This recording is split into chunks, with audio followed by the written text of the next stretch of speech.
shortly after the 2016 election but before Trump took office, Saturday Night Live did a cold open where Alec Baldwin, playing Donald Trump, said something to the effect that Mike Pence was his greatest insurance against being impeached.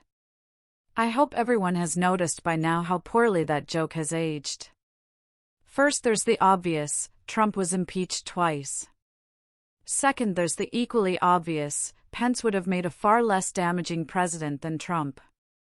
For one thing, there would have been no January 6th insurrection.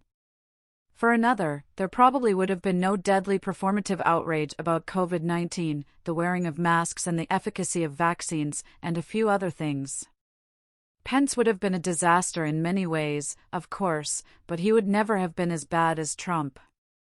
I think I can state with confidence that hundreds of thousands of Americans would be alive today if Trump had been found guilty and ejected from office after the first impeachment and Pence had handled the pandemic instead. Pence would have made a dull, ineffectual caretaker president. A placeholder as forgettable as Gerald Ford. A milquetoast a la Dan Quayle. Pence would have finished Trump's first and only term with vanilla predictability. There would have been no endless golf games, no hate tweets, no Ivanka and Jared, no graft, no love affairs with dictators or other women. Putin would have hated it.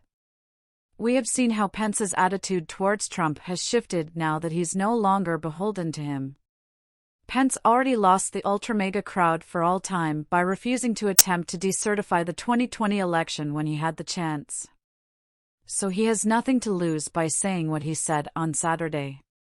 On Saturday at the Gridiron Dinner in Washington, Pence told journalists and their guests, President Trump was wrong. I had no right to overturn the election, and his reckless words endangered my family and everyone at the Capitol that day, and I know that history will hold Donald Trump accountable. I hate to break it to you, Mr. Vice President, but history already holds Trump accountable for January 6th. Media outlets in America and across the world hold Trump responsible for January 6th. Historians hold him accountable. The only exceptions are the nut jobs who don't count, such as propaganda tools like Fox News and the idiots who watch and believe them. It's time that we all acknowledge the obvious. Fox News, OAN and Newsmax are as credible as Pravda and Izvestia were during the Cold War. Back then, it didn't matter that commissars and gullible Russians lapped up their bullshit with rabid, fanatical zeal. The crap the Russians were printing and saying back then were lies every bit as obvious as the lies being told today by mega zealots.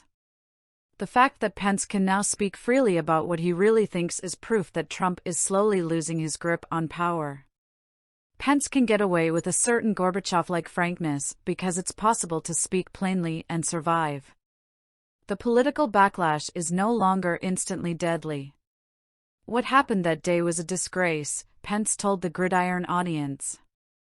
And it mocks decency to portray it any other way. For as long as I live, I will never, ever diminish the injuries sustained, the lives lost, or the heroism of law enforcement on that tragic day.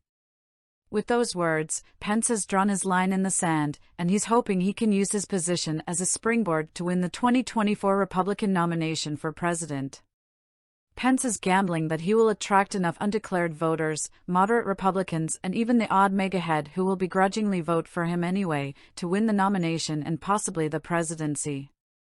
Until now, Pence rarely addressed January 6th. In a memoir released in November, he accused Trump of endangering his family. As he tests the waters, he is becoming cautiously more critical of Trump. It's possible that Pence might squeak his way to a nomination, then lose the general election.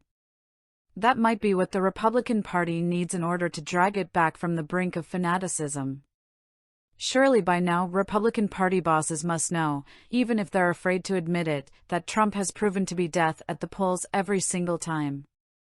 A narrow but respectable loss by a middle-of-the-road candidate like Pence could do the trick and make Republicans wake up and realize that MAGA is not the way forward. And, as ever, ladies and gentlemen, brothers and sisters, comrades and friends, stay safe.